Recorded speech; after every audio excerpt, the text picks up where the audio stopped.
Hello mga kasari, ito muna yung inuna ko. Pag-ripak-ripak, ito, yung tuyo na to. So comment down below po kung nagtitinda rin po kayo ng tuyo. Ayan po, sa isang plastic, 3 piraso is 10 piso. Depende po yan mga kasari kung gaano kamahal ang tuyo. Pero pag medyo mura ang tuyo, minsan 4 yan or 5, depende rin po sa laki. 10, 20, 30, 40, 50, 60, 70, 80, 90, 100. So, ito po yung ating puhunan. So, ito lang po yung ating net income. 10, 20, 30.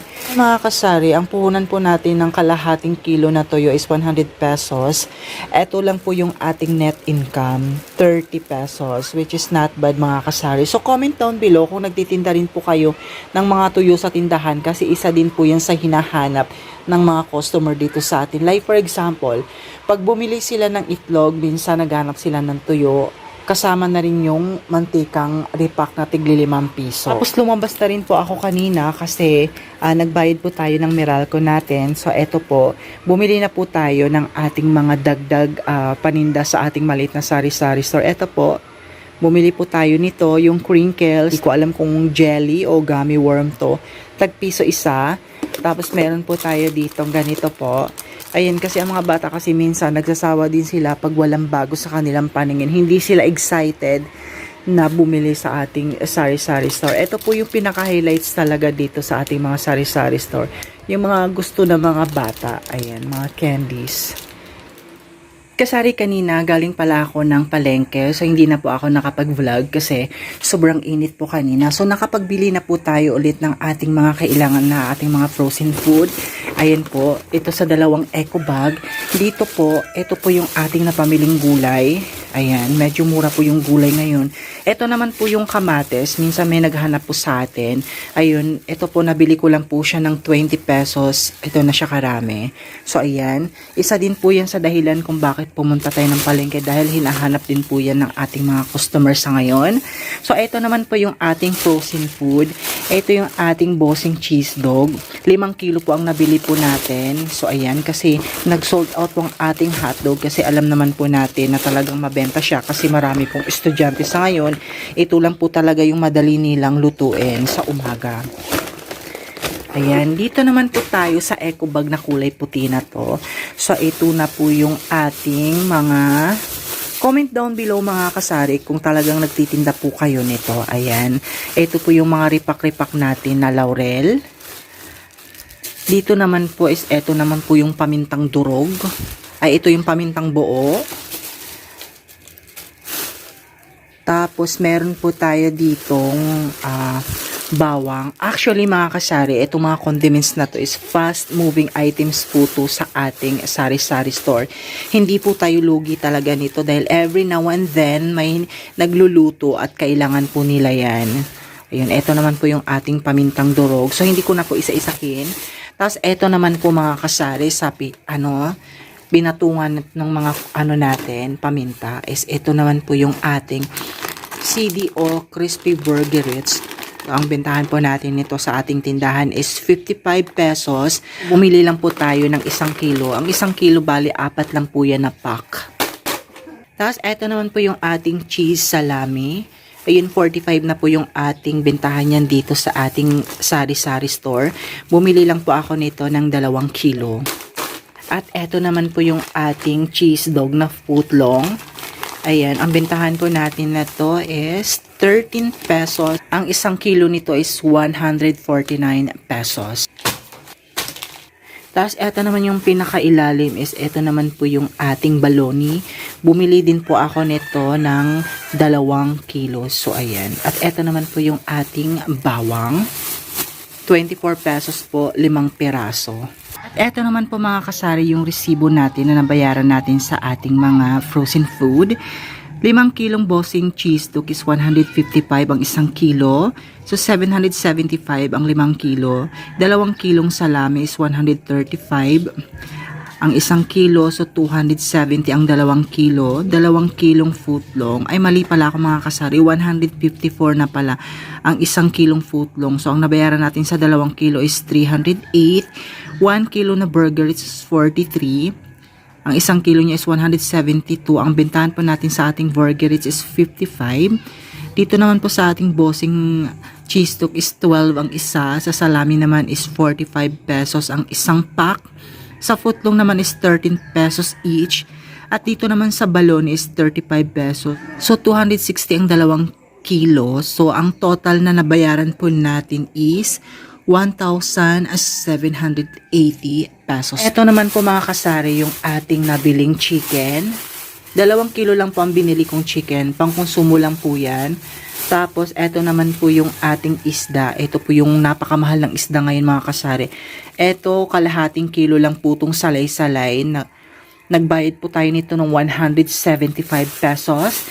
At dito naman po sa ating boneless na bangos, 445 pesos po ang ating nabayaran dyan.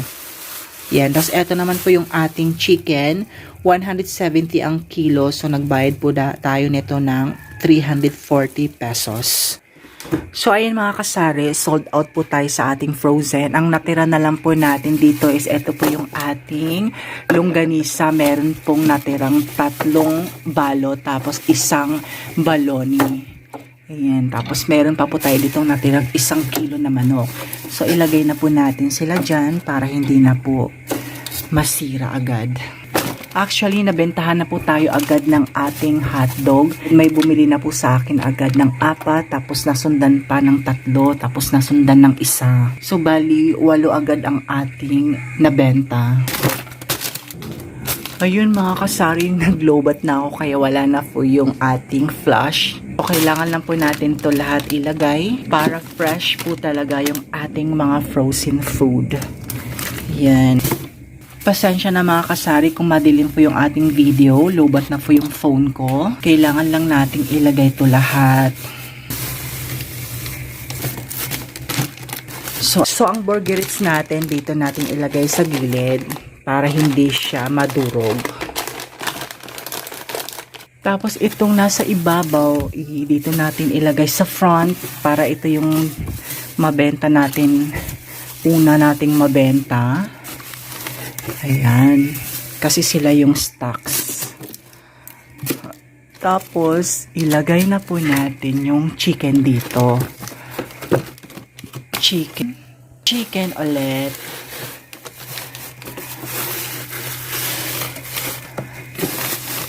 Tapos dito natin ilagay yung bangus. Paghalo na lang natin, hindi na sila magrereklamo. Ito yung bangus. Tapos yung salay-salay, yun yung uulamin natin today. Sara na po natin. So ngayon mga kasari, magtatakal po ulit ako ng asukal kasi nag-sold out po tayo ulit. So yan po ang aking mga technique pag talagang wala na po yung ating asukal. So eto naman po yung ating, yan yung ating gagamitin sa asukal na tigli 5 piso, 1.5 by 10. So 2 kilo lang po yung ating tatakalin today.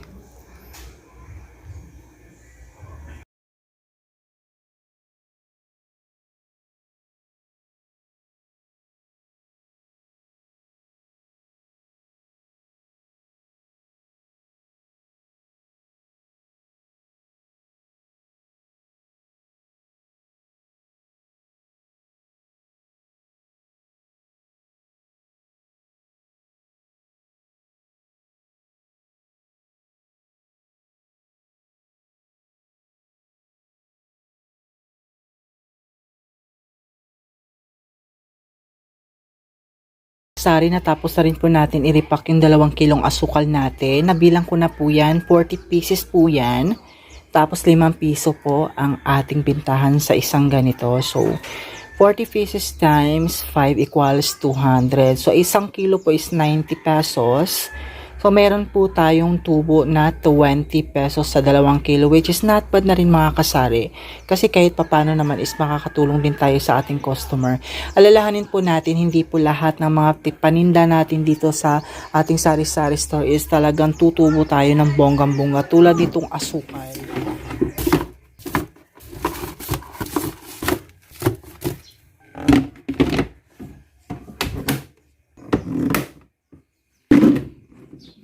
Yan. Ito naman mga kasari, ito po yung ating i-display. Ayan, sa lagayan po niya. Lalagay po natin yan. Tapos, eto naman po yung ating mineral water. At ito yung ating Ginebra San Miguel. Konti na lang. So, yan po natin siya i-display.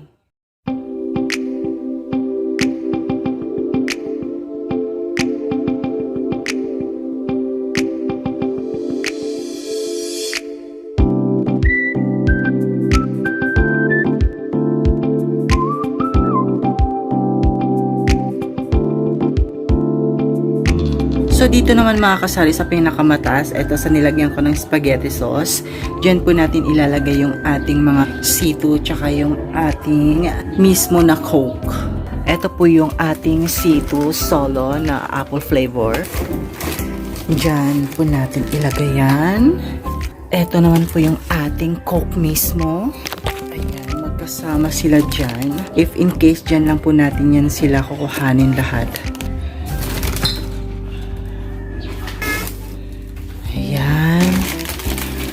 Kung na-display na po natin yung ating Ginebra San Miguel, walang bote na lang. Ito naman po yung ating sigarilyo. Meron pa po tayo ditong 3 rim at 3 pakete. So, ayan. Magtataas na po mga kasari kasi dito sa Rizal, pag nang grocery ka, 5 pack na lang po yung binibigay nila. I'm sure magtataas kasi last year ganyan din ginawa nila.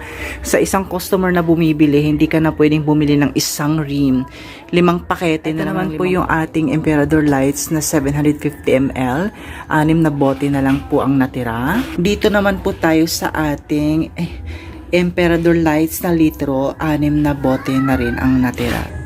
So mga kasari, recap ko lang po sa inyo kung magkano po yung ating bintahan sa ating C2 Solo Apple Flavor Green Tea. Ito po is 20 pesos.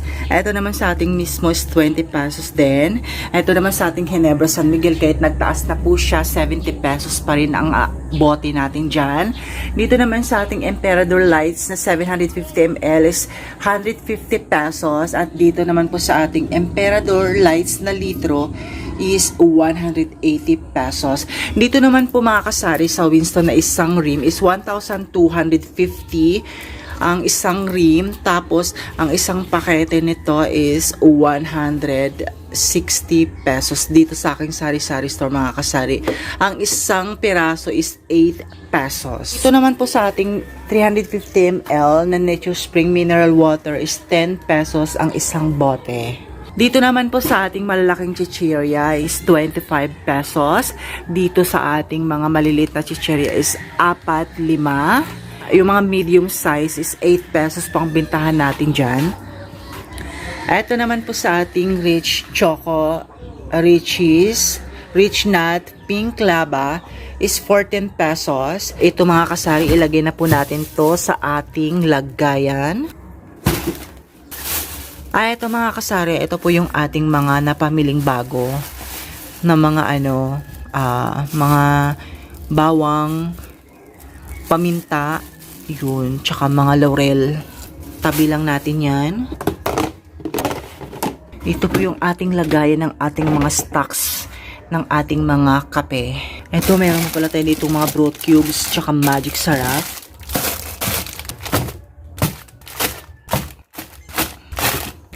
Ito rin po yung ating stocks ng mga iba't ibang klase ng candy. Ito po yung resibo.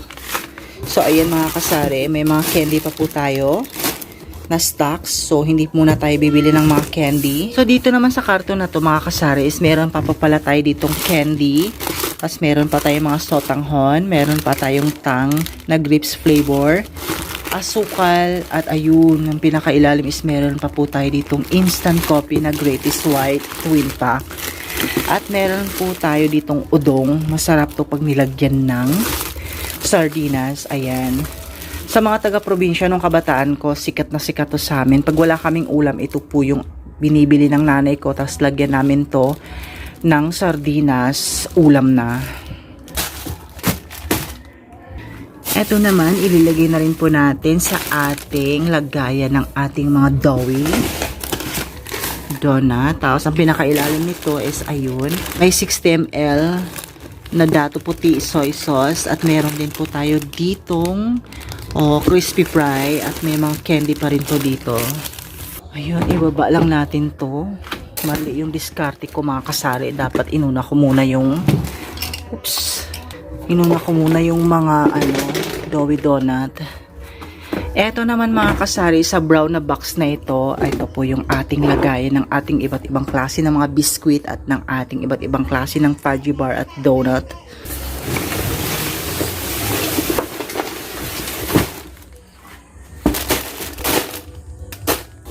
Ito, may mga candy pa pala dito.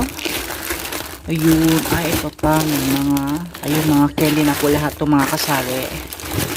At may magic sarap at betchen. So ito mga candy, ipagsasama-sama natin to para isang kuhanan lang.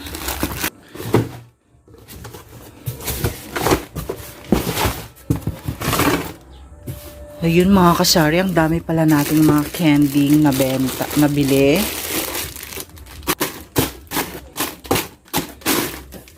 Magre-refill po tayo ng isang balot ng ating coffee ko. Since dito mga kasari is konti na lang po yung lagayan natin ng coffee ko candy, maglalagay po tayo dyan, magre-refill po tayo dyan ng isang balot ng ating coffee ko candy.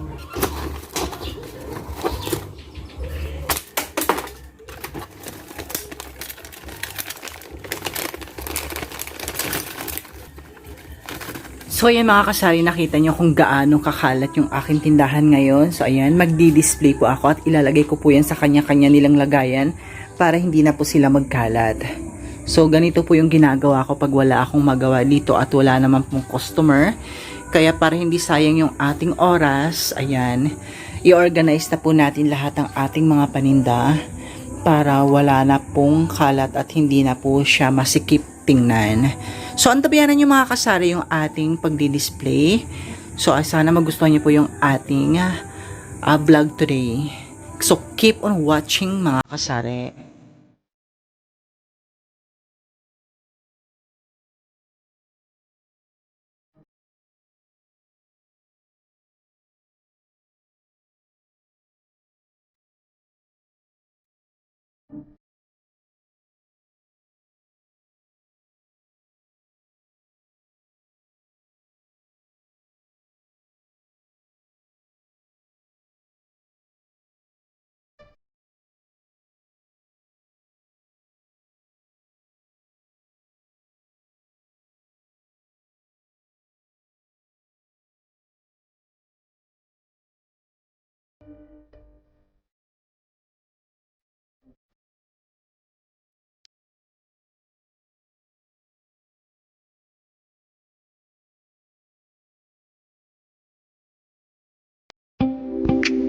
So that's all for today's video mga kasari, and I hope nag-enjoy po tayo sa ating vlog today. Thank you for watching and have a nice day. Bye-bye! Keep safe and don't forget to subscribe, comment, like, and share para updated po kayo sa ating mga videos. God bless!